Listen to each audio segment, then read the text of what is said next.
কোরবানির গুরুত্বপূর্ণ অনেকগুলা মাসালা বলা হবে, একদম মন দিয়ে শুনবেন মাসালাগুলা।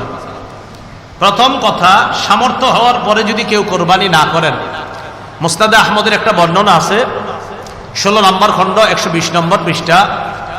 রাসূলুল্লাহ সাল্লাল্লাহু আলাইহি সাল্লাম বলেন, মান ওয়াজাদা সাআ, কারো যদি সামর্থ্য থাকে, থাকার পরেও আলাম ইউদাহি, সে কোরবানি দেয় না, সামর্থ্য আছে কোরবানি দেয় না, ফালা ইয়াকরাবান্না মুসাল্লানা, সে যেন আমাদের ঈদগাহে না আসে।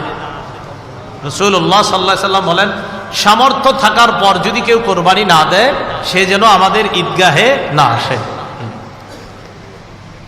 এখন কোরবানি কার উপর ওয়াজিব, খুব মন দিয়ে শুনবো আমরা। প্রাপ্তবয়স্ক সুস্থ মস্তিষ্ক সম্পন্ন ব্যক্তি, প্রাপ্তবয়স্ক সুস্থ মস্তিষ্ক সম্পন্ন ব্যক্তি, সে যদি নেসাব পরিমাণ মালের মালিক হয়, তার উপর কোরবানি দেওয়া ওয়াজিব। আবার বলছি, সুস্থ মস্তিষ্ক সম্পন্ন নেসাব পরিমাণ মালের মালিক যদি 10, 11, 12 তারিখ এই 3 দিনের কোনো একদিন হয়, 10, 11, 12, আবার বলছি 10ই জিলহজ, 11ই জিলহজ, 12ই জিলহজ সূর্যাস্তের আগে, 12ই জিলহজ সূর্যাস্তের আগে যদি কেউ যাকাত দিতে হয়, যেই নেসাব হইলে ওই নেসাবের মালিক যদি কেউ এই 3 দিন হয়, যাকাত দেয় কয় বছর পুরো হইলে? 1 বছর। এটা 1 বছর না, মাত্র কয় দিন? 3 দিন। হ্যাঁ, 3 দিন, 10, 11, 12 জিলহজ, এই 3 দিন যদি সুস্থ মস্তিষ্ক সম্পন্ন বালেগা নারী পুরুষ, তাদের কাছে যদি নেসাব পরিমাণ সম্পদ থাকে, তাদের উপর কোরবানি দেওয়া ওয়াজিব। মনে থাকবে তো? আল্লাহ আমল করার তৌফিক দান করেন। এক্ষেত্রে একটা কথা মনে রাখবো, কোরবানির ক্ষেত্রে প্রয়োজনের অতিরিক্ত সম্পদের মধ্যে জমিনও গণ্য করবেন। যেই জমিনের ফসলটা আপনার প্রয়োজনের অতিরিক্ত, মানে এটা আপনার প্রয়োজন না, এটা আপনার না হইলেও চলে, এই জমিনের ফসল না হইলেও চলবে, এটাও কোরবানির নেসাবে ধরবেন। কি বললাম? জমিনের ক্ষেত্রে প্রয়োজনের অতিরিক্ত যে জমিনগুলো আছে, কোরবানি, শুধু কোরবানির নেসাবের ক্ষেত্রে এটাকে আমরা গণ্য করব। আল্লাহ বুঝার তৌফিক দান করেন। অনেকেই আছে কিন্তু আপনার নেসাবের মাল আছে, হয় এই 3 দিনে হয়ে যায় অনেকের, মাশাআল্লাহ। তো যাই হোক, আপনারা তো জানেন কাদের হবে কাদের হবে না, এই জন্য চেষ্টা করা, অন্তত একটা খাসি বকরি দিলেই তো হয়। এরপরের মাসালাটা আমরা মন দিয়ে শুনবো। নেসাব স্বর্ণের ক্ষেত্রে 52.5 তোলা স্বর্ণ, স্বর্ণের ক্ষেত্রে 7.5 ভরি স্বর্ণ, রূপার ক্ষেত্রে 52.5 তোলা রূপা, 7.5 ভরি স্বর্ণ অথবা 52.5 ভরি রূপা, 7.5 ভরি স্বর্ণ, আর রূপার ক্ষেত্রে 52.5 ভরি বা তোলা, যেটা বলেন, ভরি বললেও হবে, রূপা। এখন কথা হলো, কারো কাছে কিছু স্বর্ণ আছে, কিছু রূপা আছে। কি আছে বলেন তো? কিছু স্বর্ণ, কিছু রূপা, কিছু টাকা পয়সা আছে। এই সবগুলা মিলাইলে যদি 52.5 তোলা রূপার সমপরিমাণ হয়, কারো কাছে কিছু টাকা আছে, কিছু স্বর্ণ আছে, কিছু রূপা আছে, সবগুলা মিলাইলে তার কাছে 52.5 তোলা রূপার সমপরিমাণ অর্থ আছে, তার উপরও কোরবানি ওয়াজিব। বুঝছেননি? কারো কাছে কিছু স্বর্ণ, কিছু রূপা, কিছু টাকা পয়সা, এই সবগুলা মিলাইলে যদি 52.5 তোলা রূপার সমপরিমাণ টাকা হয়, এক্ষেত্রে স্বর্ণ বলবো না, 52.5 তোলা রূপার সমপরিমাণ যদি অর্থ হয়, তার উপরও কোরবানি ওয়াজিব। আল্লাহ আমল করার তৌফিক দান করেন। মাসালা, কোরবানির নেসাবের ক্ষেত্রে যাকাতের মতো কি পূর্ণ 1 বছর থাকতে হবে? না, পূর্ণ 1 বছর থাকতে হবে না। কোরবানির নেসাব শুধুমাত্র আপনার 10, 11, 12 এই 3 দিন জিলহজের। আর জিলহজের 12 তারিখ কি পর্যন্ত জানি? হ্যাঁ, সূর্যাস্ত পর্যন্ত, এই 3 দিন। এবার আসেন নাবালেগের কোরবানি। নাবালেগের পক্ষ থেকে কোরবানি দেওয়া যাবে কিনা? নাবালেগ যদি নেসাব পরিমাণ মালের মালিক হয়, নাবালেগ যদি নেসাব পরিমাণ মালের মালিক হয়, শিশু কিশোর অথবা সুস্থ মস্তিষ্ক সম্পন্ন ব্যক্তি না, এমন ব্যক্তির টাকা পয়সা আছে। একটা ব্যক্তির মাথা ঠিক নেই, 3 তলা 4 তলা বাড়ি আছে, কথার কথা, এর নামে আছে, হয়তো অন্যরা তাকে দেখাশোনা করে, তাহলে শিশু কিশোর তাদের টাকা আছে কোরবানি দেওয়ার মতো, নেসাব পরিমাণ মালের মালিক তারা। আরেকজন যার সুস্থ মস্তিষ্ক নাই কিন্তু টাকা আছে, নেসাব পরিমাণের মাল, এই সম্পদ আছে যেটা দিয়ে কোরবানি দেওয়া যায়, তাদের উপর কোরবানি ওয়াজিব না। বলেন, তাদের উপর কোরবানি? তাহলে বলেন তো, কোনো শিশুর নেসাব পরিমাণ মাল আছে, কোরবানি ওয়াজিব না। কোন অসুস্থ, যার মস্তিষ্কটা সুস্থ না, তারও নেশাব পরিমাণ মাল আছে, কোরবানি ওয়াজিব। কারণ কোত্থেকে বের হয়েছে? বর্তমান হিসাব অনুযায়ী প্রায় 78 কিলোমিটারের কাছাকাছি। 78 কিলোমিটার, কিলো, যেটা আপনাদের রাস্তাঘাটে এখন লাগায় রাখে কিলো, তাহলে 48 মাইল, বলেন 48 মাইল, আর কিলো হইলে প্রায় 78 কিলোর কাছাকাছি। যদিও 72 কিলো অনেকে বলে, কিন্তু আসল সম্ভবত আপনার সঠিক মাসালাটা হবে 78 কিলোর কাছাকাছি হওয়া। এরপর ওলামায়ে কেরাম আছেন, তাহকিক করার তো অবশ্যই সুযোগও থাকে। তো যাই হোক 48 মাইল তো মনে থাকবে, 48 মাইল, এটা ঠিক আছে। তো কেউ 48 মাইল দূরত্বে যাওয়ার নিয়ত করে গন্তব্য থেকে বের হয়েছে, আর কিলো অনুযায়ী বললাম কত, প্রায় 78 কিলোমিটার। এই পরিমাণ যাওয়ার নিয়তে বের হয়েছে, তার উপর কোরবানি ওয়াজিব না, তার উপর কোরবানি ওয়াজিব না, না তার উপর কোরবানি ওয়াজিব না। এরকম মুসাফিরের উপর কোরবানি ওয়াজিব না। নাবালেগের পক্ষ থেকে যদি বাপ কোরবানি দিয়ে দেয়, কোনো বাবা টাকা সে তার নাবালেগ সন্তানের পক্ষ থেকে যদি কোরবানি দেয়, হয়ে যাবে, সওয়াব হবে, আদায় হবে। কোন বাবা তার নাবালেগ সন্তানের পক্ষ থেকে কোরবানি দিলে কোরবানি হয়ে যাবে। বলেন এটা মুস্তাহাব, বলেন হুকুমটা কি? এই আমলটা যে করবে বাবা শিশুর পক্ষ থেকে, এটার নাম ওয়াজিব হবে না মুস্তাহাব? হ্যাঁ, মুস্তাহাব। কোন নাবালেগের পক্ষ থেকে তার বাবা যদি কোরবানি দিয়ে দেয়, বলেন তো আপনারা এটার হুকুমটা কি হবে? মুস্তাহাব। মাশাআল্লাহ। দরিদ্র ব্যক্তির কোরবানির হুকুম, এটা একটু মন দিয়ে শুনেন।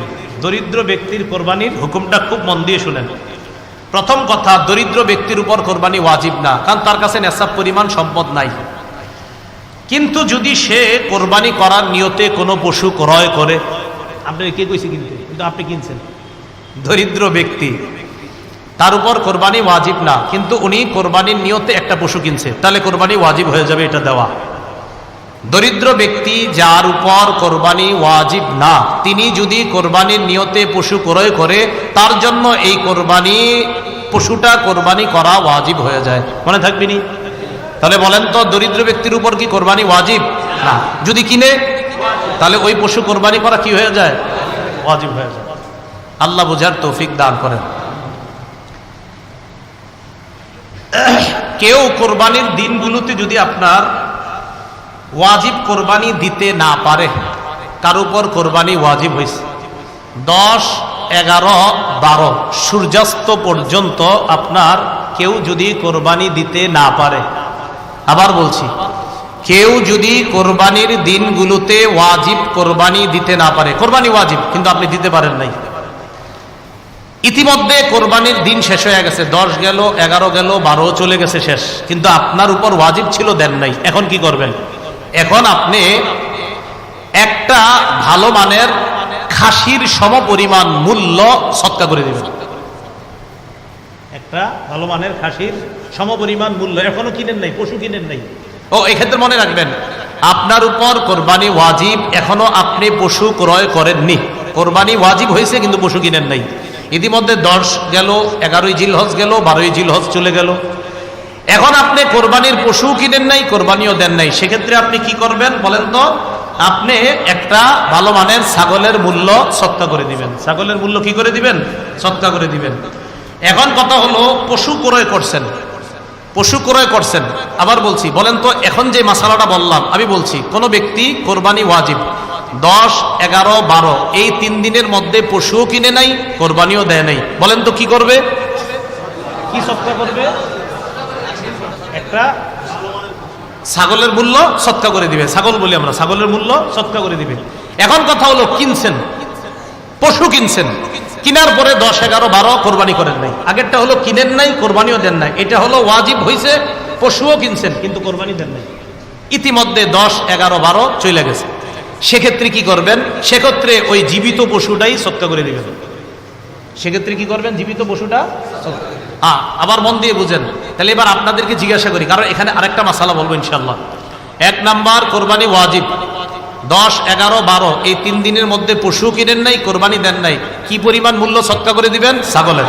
আচ্ছা, আপনি কোরবানির পশু কিনছেন, 10, 11, 12 চলে গেল, কোরবানি দেন নাই, এখন কি করতে হবে? জীবিত এই পশুটা সদকা করে দিবেন। কথার কথা, 10, 11, 12 পরে ওই পশু আপনি জবাই করে ফেলছেন। এটা কিনছিলেন কোরবানির জন্য, কোরবানির জন্য কেনা পশুটা 10, 11, 12 পরে আপনি জবাই করছেন। এখন কি করবেন? ওলামায়ে কেরাম মাসালা দিল, ভাই আপনার তো মূল্য এই পশুর সমপরিমাণ মূল্য সদকা করা ওয়াজিব ছিল। ভাই না, আমি তো পশুই কিনছি। ও আচ্ছা, তাহলে তো জীবিত পশুটা দেওয়া আপনার ওয়াজিব ছিল। ভাই আমি তো জীবিত পশু দেই নাই, পশু তো আমি জবাই করছি, এখন কি করব? এখন মাসালা হলো, এই পশুর যে গোস্তগুলা, এই গোস্তগুলা আপনি সদকা করে দিবেন। তবে সদকা করার সময় মাপতে হবে। মাপার পর দেখবেন কত টাকা হয়। যদি দেখেন পশু কিনছিলেন 20,000 টাকা দিয়া, গোস্ত মাইপা দেখেন 18,000, তাহলে পশুর এই গোস্ত 18,000-এর সমপরিমাণ গোস্ত সদকা করার পর আরো 2,000 টাকা সদকা করবেন। আল্লাহ জানে, বুঝছেন? বুঝছেন, মনে হয় বুঝছেন। বুঝছেন? হ্যাঁ, বুঝছেন না?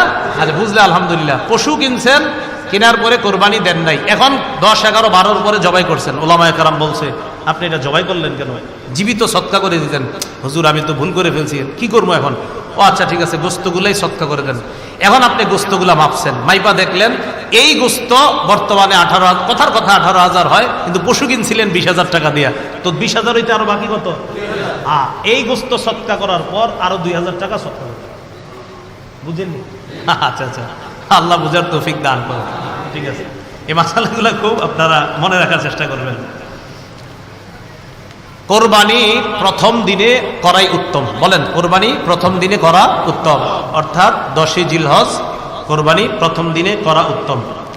যেসব এলাকায় ঈদের নামাজ, জুমার নামাজ হয়, এই মাসালা আপনি এখন আর বুঝবেন না। কিছু এলাকা আছে ঈদের নামাজ তাদের উপর ওয়াজিব না, জুমার নামাজ যাদের উপর ওয়াজিব না, এরকম কিছু এলাকা আছে। যাই হোক, যেই এলাকায় ঈদের নামাজ, জুমার নামাজ হয়, আমাদের এলাকায় ঈদের নামাজ হয় কিনা বলেন? জুমার নামাজ হয় কিনা?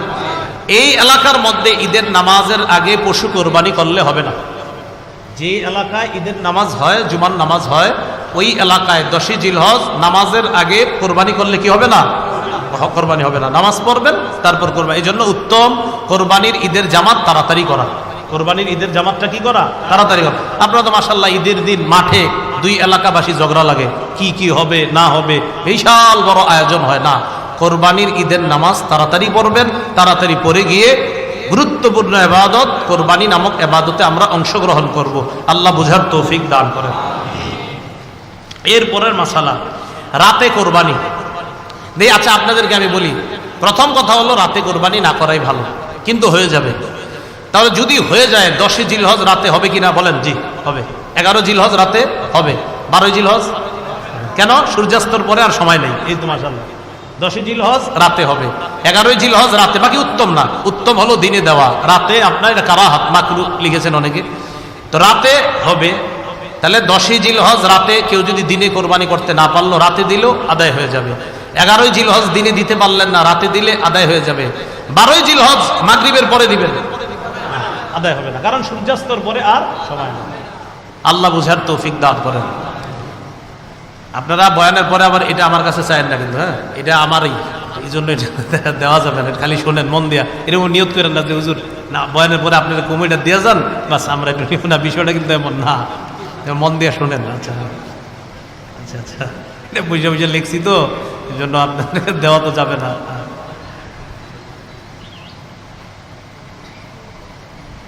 পশুর কোরবানি করার ক্ষেত্রে একজন ধনী মানুষ পশু কিনছে, আর একজন গরিব মানুষের উপর তো কোরবানি ওয়াজিব না। খুব মন দিয়ে শোনেন, ধনী মানুষ পশু কিনছে, কেনার পর চুরি হয়ে গেছে, হারায় গেছে।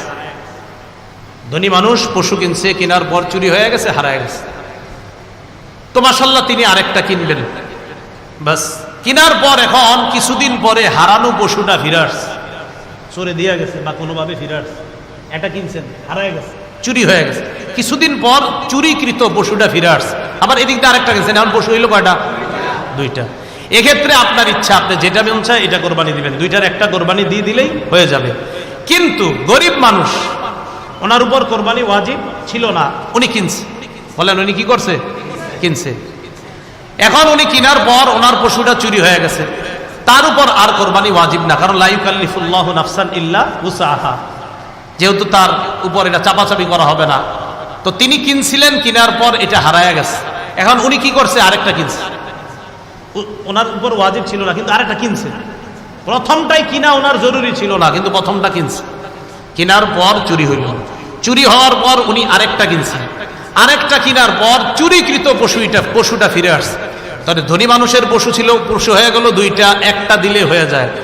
গরিব মানুষ যেটা প্রথমে কোরবানির নিয়তে কিনছে, এটা হারিয়ে যাওয়ার পর তিনি নিজে থেকে আরেকটা কিনছে, কেনার পর হারানো পশুটা ফিরে আসছে, এখন হইল কটা পশু? দুটোটা কোরবানি করতে হবে। আপনি কে কইছে প্রথমটা ইয়া করে? আপনি তো দুটোটাই ওয়াজিব। আল্লাহ জানে, বুঝছেন নি? আচ্ছা, আল্লাহ বুঝার তৌফিক দান করুন। দুটোটা কোরবানি করা ওয়াজিব, কারণ ওনার উপর তো ছিল না বাধ্যবাধকতা। উনি প্রথমটাও বাধ্য ছিল না, কিনছে, দ্বিতীয়টাও উনি বাধ্য ছিলেন না, এরপরেও কিনছে, আবার প্রথমটা ফিরে আসছে, তো দুইটা আসছে, কি হয়েছে? তুমি দুটোটাই দিবে।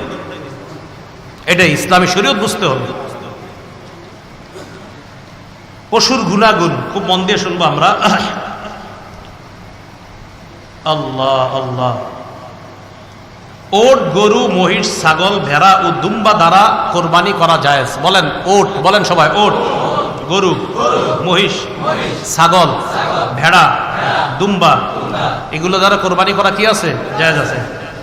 গৃহপালিত পশু ছাড়া অন্যান্য পশু, বলেন তো আমার সাথে, গৃহপালিত পশু ছাড়া অন্যান্য পশু, বলেন যেমন হরিণ, বন্য গরু, এগুলো দ্বারা কোরবানি জায়েজ নেই। গৃহপালিত পশু ছাড়া, যেমন হরিণ, বন্য গরু ইত্যাদি, এগুলো দ্বারা কোরবানি দেওয়া কি নাই? জায়েজ নাই। আল্লাহ। এখন কথা হলো, কোরবানির ক্ষেত্রে নারী পুরুষ, নারী পুরুষ মানে গরু, গাবি, ছাগল, খাসি, যেই পশু দ্বারা কোরবানি করা জায়েজ, সেটা নর হোক নারী হোক, সেটা নর হোক নারী হোক, যেই পশু দ্বারা কোরবানি করা জায়েজ, এটা নর হোক নারী হোক, এটা দ্বারা কোরবানি করা জায়েজ। বলেন তো আপনারা, যেই পশু, এটা গরু হোক, তো গরুর মধ্যে এটা নর নারী দুটোটা দ্বারা কোরবানি করা কি আছে? ছাগলের মধ্যে আপনার বকরি, খাসি, উভয়টা দ্বারা কোরবানি করা জায়েজ আছে। তাহলে এই ক্ষেত্রে আপনার ওই নারী পুরুষ ওই কথা বলা বা এগুলা করা, এগুলো কোনো সমস্যা নেই, জায়েজ আছে। এখন ওট, ওটের কমপক্ষে 5 বছর বয়স হতে হবে। বলেন ওট কমপক্ষে কয় বছর বয়স হবে? 5 বছর বয়স হতে হবে। গরু, মহিষ কমপক্ষে 2 বছরের হতে হবে। আমাদের বাংলাদেশে বলেন গরু, মহিষ কমপক্ষে কয় বছর? 2 বছর। ছাগল, ভেড়া কমপক্ষে 1 বছর হতে হবে। ওট কয় বছর? গরু কয় বছর? মহিষ, ছাগল, ভেড়া, দুম্বা 1 বছর কমপক্ষে হতে হবে।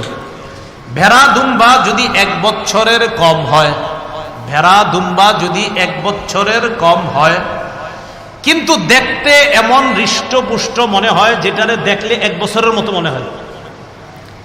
ভেড়া, দুম্বা 1 বছরের কম বয়স, কিন্তু দেখতে মনে হয় 1 বছরের মতো, হৃষ্টপুষ্ট। কথা বুঝছেন নি? আচ্ছা, আগে আবার বলেন, ভেড়া, দুম্বা, ছাগল সাধারণত নিয়ম কয় বছর হওয়া? তো ভেড়া, দুম্বা এগুলা যদি এমন হয় 1 বছরের কম, দেখতে হৃষ্টপুষ্ট মনে হয় 1 বছরের মতো, এটার দ্বারাও কোরবানি করা জায়েজ আছে। বলেন এটার দ্বারা কোরবানি করা কি আছে? তবে কমপক্ষে 6 মাসের বেশি হতে হবে।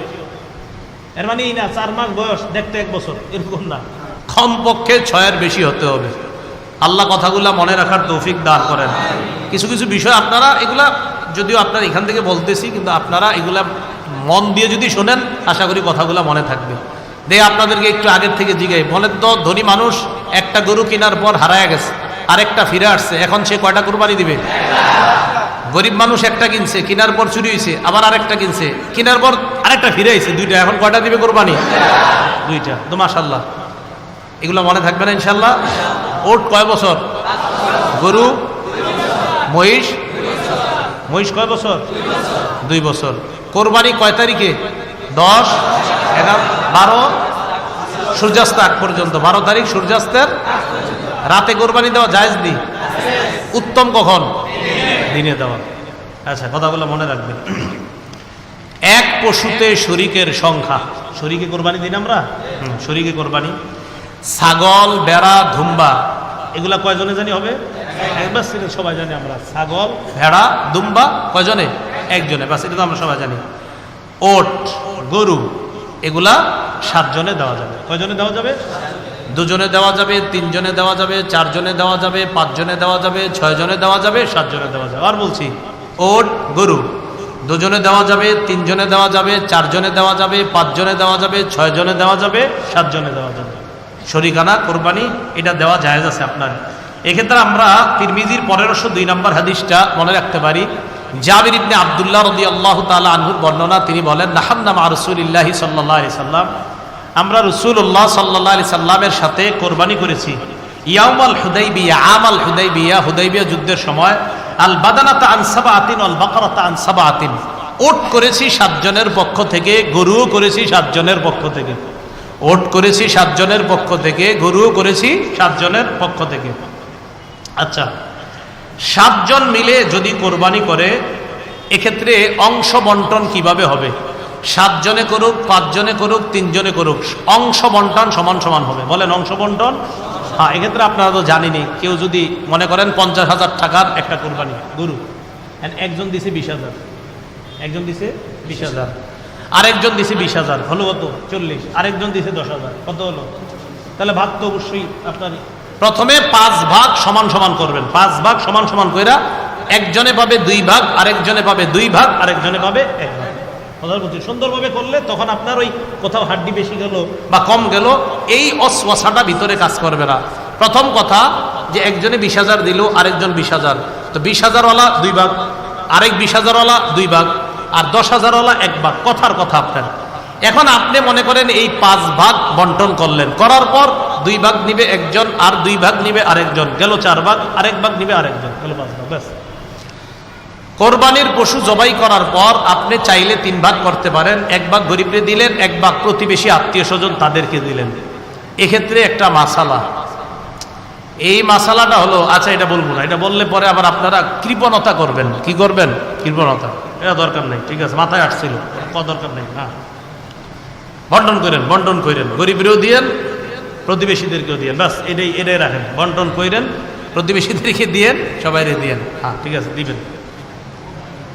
হ্যাঁ, কি কয়? অনেক কয় বুঝছি বুঝছি, কি বুঝছি কে জানে।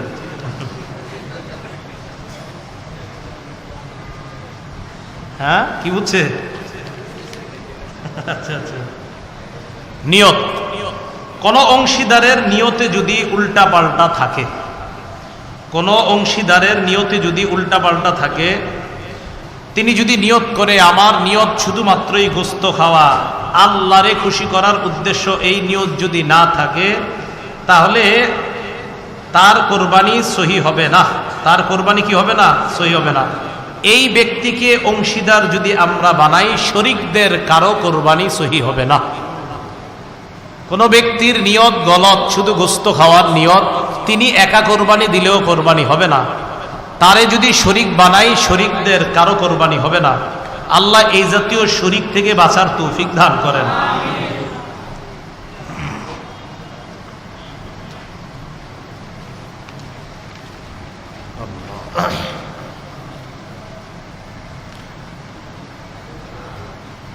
শরীকদের উপার্জন যদি অধিকাংশ কারো উপার্জন হারাম হয় অথবা পুরাটা হারাম হয়, 5 জনে কোরবানি দিলেন, 7 জনে দিলেন, 3 জনে দিলেন, এই শরীকদের কারো অংশ উপার্জন যদি বেশির অংশ হারাম হয় অথবা পুরাটা হারাম হয়, তাহলে তারে না নেওয়া, তার কারণে কারো কোরবানি হবে না। শরীকদের মধ্যে কারো পুরা অংশ যদি হারাম হয় অথবা বেশি অংশ যদি হারাম হয়, তাকে নিবেন না। তাকে নিলে কারো কোরবানি হবে না। খুব ভালো করে মনে রাখবো। এখন কথা, যদি আপনাদের মধ্যে কেউ এমন করেন, একটা ওট বা গরু কোরবানি দেওয়ার নিয়তি কিনছেন, আপনি ধনী, তো একা একা কিনছেন, ওটটা বা গরুটা কিনছেন 2 লাখ টাকা দিয়ে, এক্ষেত্রে আপনি এই গরুটা বা ওট এটা কেনার পরে অন্য কাউকে শরীক যদি চান, বানাতে পারবেন। কোন ধনী মানুষ যদি একা একটা পশু কিনেন, কেনার পরে যদি আপনি কাউকে শরীক বানাইতে চান, অনেক বড় অঙ্ক দিয়ে কিনছেন, কেনার পর যদি শরীক বানাতে চান, তাহলে শরীক করা যাবে কিনা?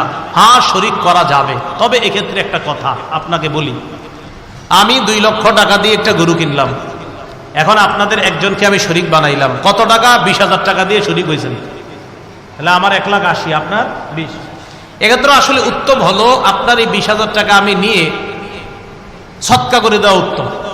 এটা আমি সৎকা করে দেওয়া উত্তম। কথার কথা, যদি না দেই হবে উত্তম, উত্তম সৎকা করা উত্তম, না করলেও সমস্যা নাই। বাকি তাকে যেহেতু শরীক বানাইলাম, আপনার গোস্ত ইত্যাদি সে খেতে পারবে, এটা কোনো সমস্যা নেই। বাকি উত্তম হলো ওনার এই অংশটা, এতটুকু অংশ আমি সৎকা, কারণ আমি প্রথমে একা দেওয়ার নিয়তি কিনছিলাম, কোন একজনের শরীক বানাইছি, উত্তম হলো ওনার টাকাটা সৎকা করে দেয়, বাকি গোস্ত কিন্তু খাওয়া যাবে। আবার সৎকা যদি নাও করা জায়েজ আছে, টাকাটা যদি সৎকা না করে তাও জায়েজ আছে। আরেকটা মাসালা আমরা খুব মন দিয়ে শুনবো, কোরবানির পশু কেমন হওয়া উচিত? কোরবানির পশু হৃষ্টপুষ্ট হওয়া উত্তম। বলেন কোরবানির পশু কি হওয়া উত্তম? তিরমিজি শরীফের 1496 নম্বর হাদিসের বর্ণনা, আবু সাঈদ খুদরি রাদিয়াল্লাহু তাআলা আনহুর বর্ণনা, দহা রাসূলুল্লাহ সাল্লাল্লাহু আলাইহি ওয়াসাল্লাম বিকাবশিন আকরানা ফাহিলিন। রাসূলুল্লাহ সাল্লাল্লাহু আলাইহি ওয়াসাল্লাম শিং বিশিষ্ট মোটা তাজা হৃষ্টপুষ্ট একটা দুম্বা কোরবানি করলেন। কি করলেন? হৃষ্টপুষ্ট শিং বিশিষ্ট আপনার একটা প্রাণী কোরবানি করলেন। খোরা পশুর কোরবানি, খোরা বুঝেননি? হ্যাঁ, ল্যাংরা পশুর কোরবানি খুব মন দিয়ে শুনবেন। যেই পশু 3 পায়ে চলতে পারে, 1 পা মাটিতে রাখতে পারে না অথবা ভর করতে পারে না, যে পশু 3 পায়ে চলতে পারে, পা কয়টা? 3 পায়ে চলে, 1 পায়ে চলতে পারে না অথবা পা মাটিতে রাখতে পারে না, এমন পশু দিয়ে কোরবানি করা জায়েজ নেই। এমন পশু দিয়ে কোরবানি করা কি নাই? জায়েজ নাই। তিরমিজির 1497 নাম্বার হাদিসের মধ্যে আছে, হেদায়া যারা পড়ছেন এই হাদিসগুলো একদম ওখানে খুব সুন্দরভাবে আসছে, দেখবেন হেদায়া রাবের মধ্যে, রাবে মনে হয় না, সালেস না রাবে হবে, মনে নেই এখন, হেদায়া রাবি হওয়ার কথা, একদম দেখবেন একের পর এক। মাসালাগুলো তো তালেব ইলমদের পুরো মুখস্থ থাকা দরকার। হ্যাঁ, একদম আমার পুরো 11 মুখস্থ ছিল, মুখস্থ থাকা দরকার। হেদায়া দেখবেন ওই জায়গায় রাবে মনে হয়, কিতাবুল আদ রাবে, হ্যাঁ হেদায়া রাবেতে। তো আপনারা দেখবেন কোরবানির মাসালাগুলা খুব সুন্দরভাবে লেখছে। তালেব ইলমদের উচিত এই শিরোনামের কালো কালো অংশগুলা মুখস্থ করে রাখা। কালো অংশগুলা কোন কিতাবের? কুদুরির। আরে কোন কিতাবের? তো কুদুরি ব্যাখ্যা না হেদায়া? হ্যাঁ, এই তো কালো অংশগুলা মুখস্থ করে রাখা দরকার, খুব ভালো এটা। তিরমিজি শরীফের 1497 নম্বর হাদিসের বর্ণনা, রাসূলুল্লাহ সাল্লাল্লাহু আলাইহি ওয়াসাল্লাম বলেন, লা ইউদহা বিল আরজাই বাইয়িনুন যালউহা ওয়ালা বিল আওরাই বাইয়িনুন আওরুহা। যেই পানি এমন খোরা যার খোরাটা স্পষ্ট, এমন অন্ধ যার অন্ধত্ব স্পষ্ট, চোখে দেখে না, এই প্রাণী দ্বারা কোরবানি করা জায়েজ নেই। তাহলে এমন খোরা, যেই খোরা তার খোরামি স্পষ্ট, যেই খোরা 3 পায়ে চলতে পারে, 1 পায়ে চলতে পারে না অথবা 1 পা মাটিতে রাখতে পারে না, এমন প্রাণী দ্বারা কোরবানি দেওয়া জায়েজ নাই। দাঁত নাই যে পশু, মন দিয়ে শোনেন, দাঁত নাই, যে পশুর একটি দাঁতও নাই অথবা এত বেশি দাঁত পড়ে গেছে ঘাস বা খাদ্য ইত্যাদি চিবিয়ে খেতে পারে না, এমন পশু দ্বারা কোরবানি করা জায়েজ নাই। আবার শুনেন, যে পশুর দাঁত একেবারে নাই অথবা এমন কিছু দাঁত আছে যেই দাঁত দ্বারা সে ঘাস বা খাদ্য চিবাতে পারে না, ভালোভাবে চিবিয়ে খেতে পারে না, এমন পশু দ্বারা কোরবানি করা জায়েজ নাই। এজন্য পশু কেনার সময় চোখ চেক করবেন, কান চেক করবেন, লেজ চেক করবেন, দাঁত চেক করবেন, এগুলা ঠিক আছে কিনা, শিং চেক করবেন। আল্লাহ সকলকে পশু কেনার ক্ষেত্রে সতর্কতা অবলম্বন করার তৌফিক দান করেন। দাঁত নাই এমন পশু আমরা কোরবানি দিব না।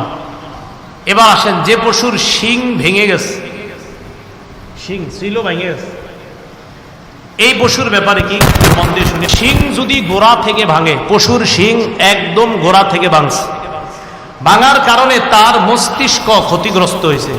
পশুর শিং একদম গোড়া থেকে ভাঙছে, ভাঙার কারণে তার মস্তিষ্কে ক্ষতিগ্রস্ত হয়েছে, এমন পশু দ্বারা কোরবানি করা জায়েজ নেই। বলেন তো, শিং একদম উঠে গেছে, এমন ভাবে ভাঙছে যে তার মস্তিষ্কে ক্ষতিগ্রস্ত হয়েছে, এমন পশু দ্বারা কোরবানি করা কি হবে না? জায়েজ হবে না। পক্ষান্তরে যে পশুর অর্ধেক শিং বা কিছু শিং ফেটে বা ভেঙে গেছে, অর্ধেক শিং বা কিছু শিং ফেটে গেছে বা ভেঙে গেছে, অথবা একেবারেই শিং উঠে নাই, আবার বলছি শিং আছে কিছু ফাটছে বা কিছু ভেঙে গেছে, শিং আছে কিছু ফাটছে কিছু ভাঙছে, গোড়া থেকে না, উপর থেকে কিছু ফাটছে কিছু ভাঙছে, অথবা হালকা একটু ফাইটে গেছে, অথবা যে পশুর শিং একেবারে উঠে নাই, এই জাতীয় পশু দ্বারা কোরবানি করা জায়েজ আছে। কথাটা বুঝছেননি সবাই? আচ্ছা বলেন তো, যে পশুর শিং গোড়া থেকে ভাঙছে, এমন ভাবে ভাঙছে তার মস্তিষ্কে ক্ষতি হয়েছে, এই পশু দ্বারা কোরবানি? যে পশুর শিং হালকা ফাইটে গেছে, উপর থেকে হালকা ভেঙে গেছে, অথবা পশুর শিং ওঠেই নাই, এই পশু দ্বারা কোরবানি জায়েজ আছে।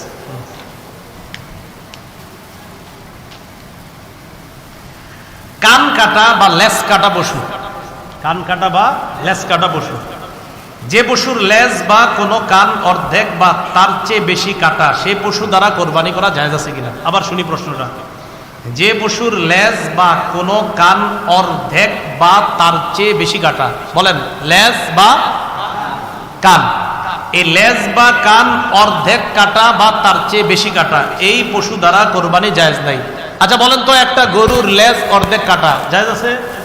আচ্ছা, একটা গরুর কান অর্ধেক কাটা জায়েজ আছে? আচ্ছা, একটা গরুর লেজ অর্ধেকের বেশি কাটা, একটা গরুর কান অর্ধেকের বেশি কাটা, কোরবানি জায়েজ?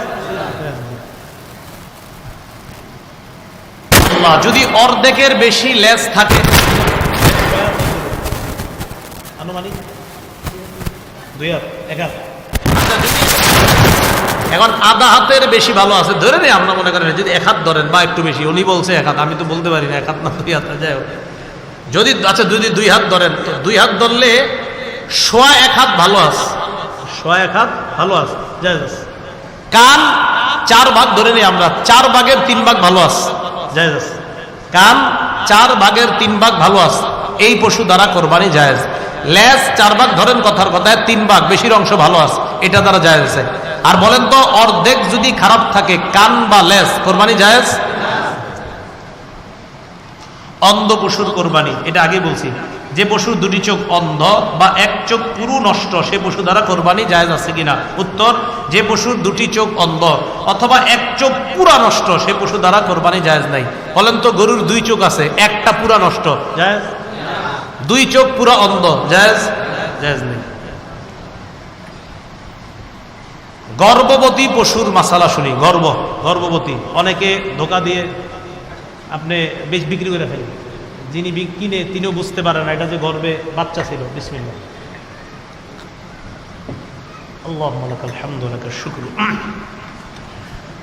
গর্ভবতী পশু কোরবানি করা জায়েজ আছে কিনা, এটা হলো প্রথম কথা। আপনারা বলেন জায়েজ? মা আবার সবাই দিয়ে চুপ, মানে ওই যে গোস্ত খাইতে কেমন জানি লাগে, এই তো। গর্ভবতী পশু কোরবানি করা জায়েজ আছে কিনা, এটা হলো প্রথম কথা। জায়েজ আছে। হ্যাঁ বলেন সবাই, কি আছে? এটার পশুর গোস্ত অনেকে খাইতে চায় না, মানে জয় হওয়ার পরে, কিন্তু জায়েজ আছে। গর্ভবতী পশু কোরবানি করা কি আছে? জায়েজ আছে। জবাই করার পর বাচ্চা পেট থেকে বের হবে, এই বাচ্চা যদি জীবিত পাওয়া যায় সেটাও জবাই করে দিবেন। গর্ভবতী পশু জবাই করলেন, জবাই করার পর পেটের বাচ্চা বের হয়েছে, এটা যদি জীবিত বের হয় এটাতেও জবাই করবেন। এটা কি করবেন? জবাই করবেন। প্রসবের সময় এটা যদি পশুটা যদি প্রসবের সময় কাছাকাছি হয়, এই জন্য উচিত হলো আমরা মানবিক বিষয় লক্ষ্য করে এটারে কোরবানি না করাই উত্তম। কি বলেন? কোরবানি, যদিও কোরবানি দিলে কোরবানি হয়ে যাবে, কোরবানি দিলে কি কোরবানি না করা উত্তম। আরেকটা দেন, আপনি ধনী মানুষ, আরেকটা দিলে তো যে নিয়ম, আপনার 2টার একটা, তো আপনি এটা না দেন আরেকটা দেন। তাহলে যদি প্রসবের সময়টা ঘনিয়ে আসে আর এই দিক দিয়ে কোরবানির সময় ঘনায় আসছে, এক্ষেত্রে উত্তম হলো আপনি এটারে কোরবানি না কইরা, এটার প্রতি আপনি কোরবানি এখন না কইরা আপনি এটার বাচ্চাটা হবে, তো এটা উত্তম আর কি। বাকি কেউ যদি কোরবানি করে হয়ে যাবে।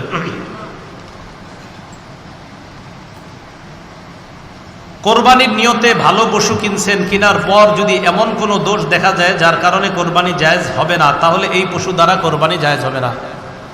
কোরবানির নিয়তে পশু কিনছেন, কেনার পর এমন দোষ দেখা গেছে, কোরবানির পশু কিনছেন, দেখছেন ভালো আছে, বাসায় আনার পর দেখেন এটার লেজ অর্ধেকের বেশি কাটা, কান অর্ধেকের বেশি কাটা। কথার কথা, মানে যেই পশু দ্বারা কোরবানি হয় না, কিনছেন ভালো পশু, কেনার পর দেখেন ওই ত্রুটিগুলা পাওয়া যাচ্ছে, যেগুলো এতক্ষণ আমরা বললাম, এই ত্রুটি যদি পাওয়া যায় কেনার পর, এটা দ্বারা কোরবানি হবে না, আদায় হবে না। এক্ষেত্রে আপনি আরেকটা পশু কোরবানি দিতে হবে। গরিব মানুষ হইলে তার আরেকটা আপনার ত্রুটিযুক্ত যে পশু, ওটা দ্বারা কোরবানি করতে পারবে। এই ক্ষেত্রে একটা মাসালা খুব ভালো করে শুনি। একজনের ধনী মানুষ, আরেকজন গরিব মানুষ।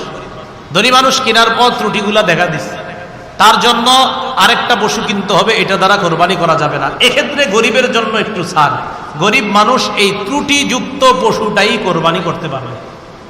গরিব মানুষ ত্রুটিযুক্ত পশুটাই কোরবানি করতে পারবে, তার উপর আরেকটা লাগবে না। পশুর বয়সের ব্যাপারে বিক্রেতার কথা। আপনাদের এই বাজারের নাম কি? গরু কিনবেন, রায়পুর বাজারে আব্দুর রহিম নামক বিক্রেতা বলল, নেন হুজুর, গরুটা এটা 2 বছরের বেশি। 2 বছরের বেশি আপনার এটা বইলে বিক্রি করতে আসছে, মন দিয়ে শোনেন। বিক্রেতা যদি পশুর বয়স পূর্ণ হয়েছে বলে স্বীকার করে, বিক্রেতা স্বীকার করছে, হ্যাঁ এই পশুর বয়স, যেই পশু কোরবানি দিলে হবে ওই বয়সে এটা আপনি নিতে পারেন, এটা যদি বিক্রেতা স্বীকার করে, আর আপনারাও 3 জন গেছেন অভিজ্ঞ মানুষ, দেখাও মনে হচ্ছে না হ্যাঁ হ্যাঁ এই পশুর বয়স ঠিক আছে, বিক্রেতাও বলছে এটার বয়স 2 বছর গরু, কথার কথা, আর আপনারা 3-4 জন গেছেন, তারাও বলছেন হ্যাঁ হ্যাঁ এটা ঠিক আছে, তবে খুব সতর্ক, গরু বেচায় কিন্তু দালাল আছে অনেক, এরা আপনারে বিক্রি করার সময় বলবে না না না এটা বয়স 2 এর বেশি, হেও জানে যে এটা 1 বছরের 1.5 বছরের, এরকম জানে, এরকম অনেকে ফিট করে রাখে, যেগুলো আপনার বেচার সময় দাম উঠায় দেখবেন, এটা আপনাদেরকে বোঝানো দরকার নাই, এগুলো হয় বাজারের মধ্যে। হ্যাঁ, তো যাই হোক, তাহলে ওই বিক্রেতার কথার উপর নির্ভর করে পশু কিনা ও কোরবানি করা যাবে, এটা জায়েজ আছে। এক্ষেত্রে যদি কোনো ঝামেলা হয়, ও আল্লাহর কাছে ধরা খাবে। হ্যাঁ, বিক্রেতা ধরা খাবে। বিক্রেতা বলছে, ভাই আল্লাহর কসম আপনি বিশ্বাস করেন আমি মুসলমান, আমি মিছা কথা কই না, এই সেই বইলা বলতেছে এটার বয়স ঠিক আছে, আবার অভিজ্ঞ কয়েকজন এরাও বলতেছে বয়স ঠিক আছে, এক্ষেত্রে আপনি নিয়ে কোরবানি করবেন, কোরবানি হয়ে যাবে। কথাটা বুঝে আসছে? মুফতি শফি রহমতুল্লাহ আলাইহি এই ব্যাপারে লম্বা আলোচনা করেছেন। হজরতের আপনার কোরবানির কিছু ইয়াতে ওই মারিফুল কোরআনের উর্দুটা আপনারা একটু পড়েন, সেখানে হজরত লম্বা আলোচনা করেছেন। বন্ধা পশু, যে পশুর বাচ্চা হয় না, বন্ধা পশু, এই পশু দ্বারা কোরবানি জায়েজ আছে কিনা? হ্যাঁ জায়েজ। বন্ধা পশু দ্বারা কোরবানি করা জায়েজ আছে কিনা? বন্ধা পশু দ্বারা কোরবানি করা জায়েজ আছে। জবাই কে করবে? নিজের পশু নিজে জবাই করা উত্তম, এক্ষেত্রে হুজুর হওয়া জরুরি না। ইমাম সাহেবরা রাগ হয় না, কথার কথা না না, ঠিক আছে। আবার এই ক্ষেত্রে শোনেন, ইমাম সাহেব যারা জবাই করবে তাদেরকে পারিশ্রমিক দিবেন, অবশ্যই দিবেন, হাতের কষ্ট, হাতের কামাই এটাও দিবেন। হুজুরা খুশি দিবেন, এটা অবশ্যই, এটা অবশ্যই, এটা ভালো, এটা হাতের কামাই, হাতের কষ্ট, এই কষ্টের পারিশ্রমিক অবশ্যই আপনারা দিবেন। তো যাই হোক, যার পশু তিনি নিজে এটা জবাই করা উত্তম, নিজের পশুটা নিজে জবাই করা উত্তম, এটা ভালো। দোয়াটা পড়ে নিব আমরা, ইন্না সালাতি ওয়া নুসুকি ওয়া মাহইয়ায়া ওয়া মামাতি লিল্লাহি রাব্বিল আলামিন লা শারীকা লাহু ওয়া বিযালিকা উমিরতু আনা আউয়ালুল মুসলিমিন, হলো কোরআনের আয়াত, আনা মিনাল মুসলিমিন হলো দোয়া। হ্যাঁ হ্যাঁ, আউয়ালুল মুসলিমিন সূরা আনামের 162-63 নম্বর আয়াত, আর দোয়াটা হলো ওয়া আনা মিনাল মুসলিমিন। হ্যাঁ, আউয়ালুল মুসলিমিন হলো কোরআনের আয়াত, আর আনা মিনাল মুসলিমিনটা হলো নবীজির দোয়া। ঠিক আছে না? ঠিক আছে। জবাইয়ে একাধিক ব্যক্তি যদি শরিক হয়, খুব মন দিয়ে শুনবো, জবাই করার ক্ষেত্রে যদি একাধিক ব্যক্তি শরিক হয়, ওলামায়ে কেরাম যখন জবাই করতে যায়, পশুর গলার মধ্যে এবার না থাকেন, চাকুটা ছুরিটা রাখার পর পাশে যিনি কসাই বা কেউ থাকে, উনি কি করেন, হুজুর আপনি একটু ছোঁয়া দিয়ে যান, বাকিটা আমি দেখতেছি। আরে হয় কিনা? আচ্ছা, এদের ওলামায়ে হজরত যারা, ইমাম সাহেব যারা আপনারা করবেন, আপনারা ওই রগটা পরিপূর্ণ কাটার চেষ্টা করবেন, যেই রগটা কাটলে আপনার গরুর বা প্রাণীর প্রাণটা যায়, ওটা পর্যন্ত অন্তত যেন আমরা ওই ধারালো চাকু ছুরিটা চালাইতে পারি, এই চেষ্টাটা আমরা করবো। হ্যাঁ, এক্ষেত্রে যদি আপনি কিছু শরিক হওয়ার পর কসাই অথবা এলাকার যারা আপনারা শরিক হবেন, যদি কথার কথা জবাই 2 জন যদি শরিক হন বা 3 জন শরিক হন, সেক্ষেত্রে বিসমিল্লাহ আল্লাহু আকবার দোনোজনই বলবেন। ভাই বুঝছেন নি? আপনি 2 জন শরিক হইলেন, হুজুর আপনি ছোঁয়া লাগান, আমি আছি, হুজুরে ছোঁয়া লাগাইলে হুজুরও বিসমিল্লাহ আল্লাহু আকবার বলবে, আপনি ছোঁয়া লাগাবেন, আপনিও বিসমিল্লাহ আল্লাহু আকবার বলবেন। আরে বুঝছেন নি? হ্যাঁ, বিসমিল্লাহ আল্লাহু আকবার আপনিও বলবেন। হাদিসে আছে আপনার, আনাস ইবনে মালিক থেকে বর্ণনা, রাসূলুল্লাহ সাল্লাল্লাহু আলাইহি ওয়াসাল্লাম আপনার বিকাবশাইনে আমলাহাইন, দহা বিকাবশাইনে আমলাহাইন, রাসূল সাল্লাল্লাহু আলাইহি ওয়াসাল্লাম 2টা প্রাণী জবাই করেছে, সাম্মা ওয়া কাব্বারা, রাসূল সাল্লাল্লাহু আলাইহি ওয়াসাল্লাম বিসমিল্লাহ আল্লাহু আকবার বলেছেন। তো যাই হোক, এক্ষেত্রে আমরা বিসমিল্লাহ আল্লাহু আকবার, বিসমিল্লাহটা অবশ্যই বলবো, এই কথাটা আমরা মাথায় রাখবো। আরেকটা বিষয়, বলার সময় আমরা গ্রামগঞ্জের অনেক মানুষ এমন করি, যদিও এটা আপনারা না বুঝেই করেন, আব্দুর রহমান ভাই আপনার গরু কিভাবে কোরবানি দিব বলেন। তা আব্দুর রহমান আরো 4-5 জন আছে, ওনারা এসে বলে, হুজুর নামগুলো এখানে লেখা আছে, এই 5 নামেই কোরবানি হবে, বলি কিনা? এটা পৃষ্ঠাতে, হুজুর এই 5 নামে হবে, নেন, এই 7 নামে হবে, এই 3 নামে হবে, নেন, এরকম হয় কিনা? আচ্ছা, এক্ষেত্রে আমরা বাংলাটা এভাবে না বলে আমরা বলবো, বলেন আমার সাথে বলেন, বলেন এই 5 জনের পক্ষ থেকে, বলেন এই 3 জনের পক্ষ থেকে, আমার পক্ষ থেকে, আমার আব্বার পক্ষ থেকে আল্লাহর নামে জবাই করব। তাহলে 3 নামে এভাবে বলবো না, আমরা বলবো 3 জনের পক্ষ থেকে আল্লাহর নামে, 5 জনের পক্ষ থেকে আল্লাহর নামে, 3 জনের পক্ষ থেকে আল্লাহর নামে। এখন থেকে যদিও এটা মানুষ না বুঝেই করতো যে হুজুর আসলে তো উদ্দেশ্য এটাই আল্লাহর নামে জবাই, কিন্তু ওই না বুঝা বইলা ফেলে আর কি, হুজুর 3 নামে 5 নামে এবার বলবো, আমরা বলবো 3 নামের পক্ষ থেকে আল্লাহর নামে, 5 নামের পক্ষ থেকে আল্লাহর নামে। কথাটা মনে থাকবে না ইনশাআল্লাহ? তাহলে বলেন তো কার নামে জবাই হবে? কার পক্ষ থেকে? বলেন আমাদের। কার নামে জবাই হবে আর কাদের পক্ষ থেকে? এবার সুন্দরভাবে বলি, বলেন কার নামে জবাই? কার পক্ষ থেকে? বলেন বান্দার পক্ষ থেকে। কার পক্ষ থেকে? কার নামে? কার পক্ষ থেকে?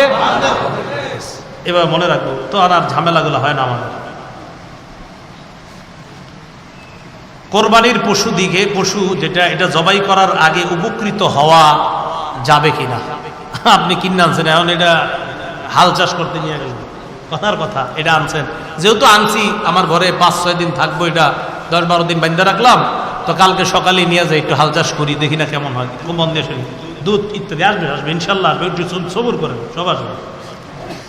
কোরবানির পশু কেনার পর বা নির্দিষ্ট করার পর তা থেকে উপকৃত হওয়া জায়েজ আছে কিনা, এটা হলো কথা। না, জায়েজ নেই। বলেন পশু কেনার পর তা থেকে উপকৃত হওয়া কি নাই? জায়েজ নাই। হাল চাষ করা, আরোহণ করা, পশম কাটা ইত্যাদি, আপনি এটার উপর একটু বইলেন, বইয়া দেখলেন, আমার একটা ছবি তোলা ফেসবুকে দাও, এইগুলো করবেন না, ঠিক আছে না ইনশাল্লাহ? এগুলো আমরা করব না। আর কোরবানির দিন তো মাশাআল্লাহ জবাই কইরা ওই গায়ে রক্ত ফেসবুকে দিয়ে দেয়, মানে আমি বুঝি না এটার ফায়দা কি, এইটা করেন কেন? আপনি কার জন্য জবাই করছেন? পরে দেখাইলেন সবাই এই যে আমি আল্লাহর জন্য জবাই করছি। যদি সত্যি আল্লাহর জন্য কইরা দেয় থাকে, এটা আপনি ভালো জানেন।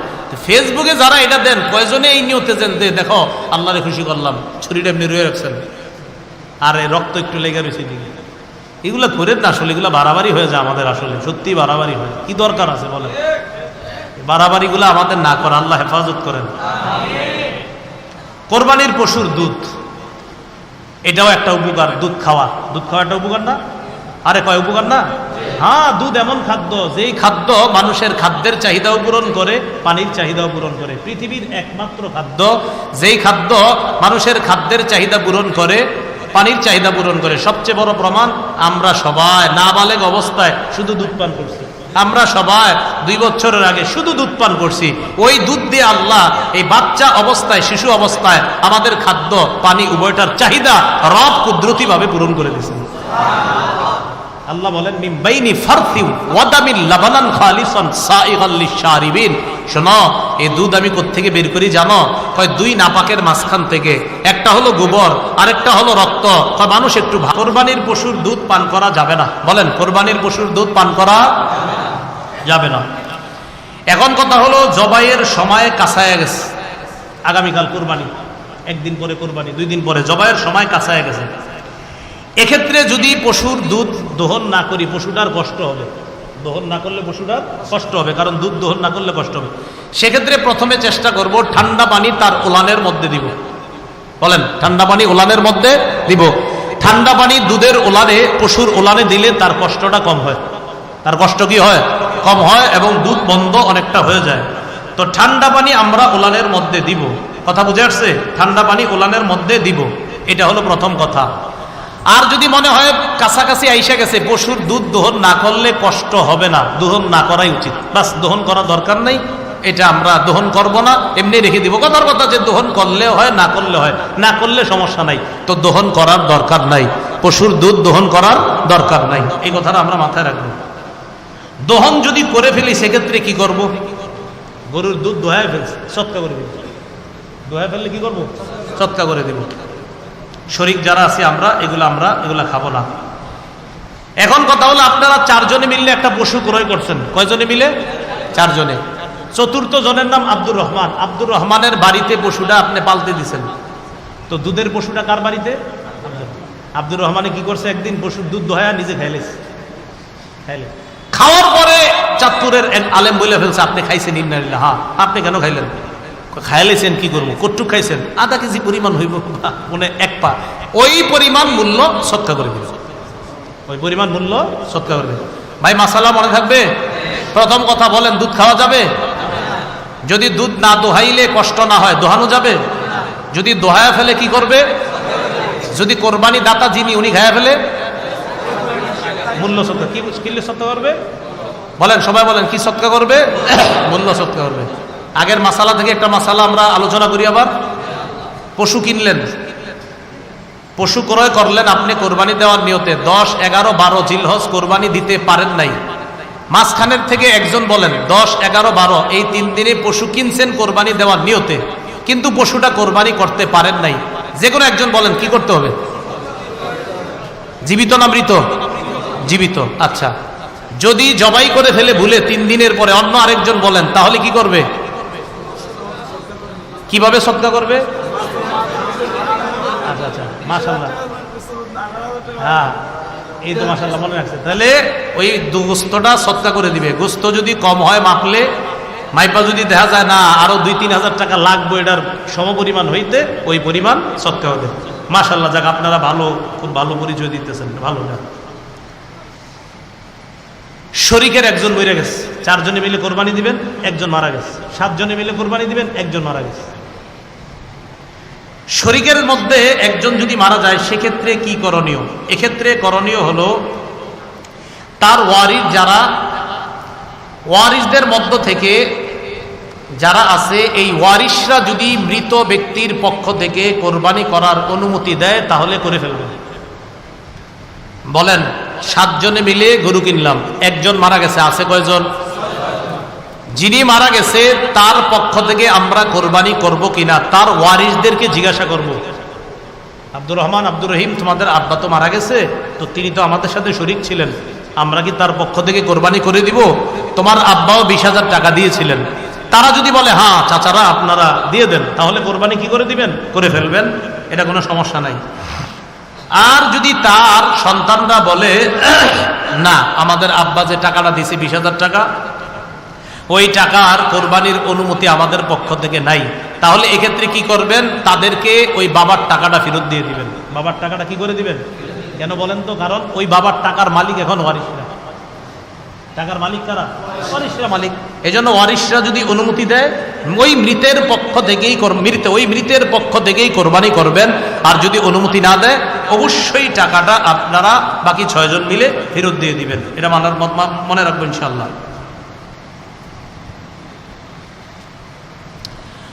কোরবানির পশু জবাই করলেন, জবাই করার পর একটু আগে আমরা একটা মাসালা জানছি যে এটারে জীবিত জবাই করে দেওয়া। যদি জীবিত বের হয়, এটাও জবাই করা। উত্তম হলো জবাই না করে সৎকা করে দেওয়া।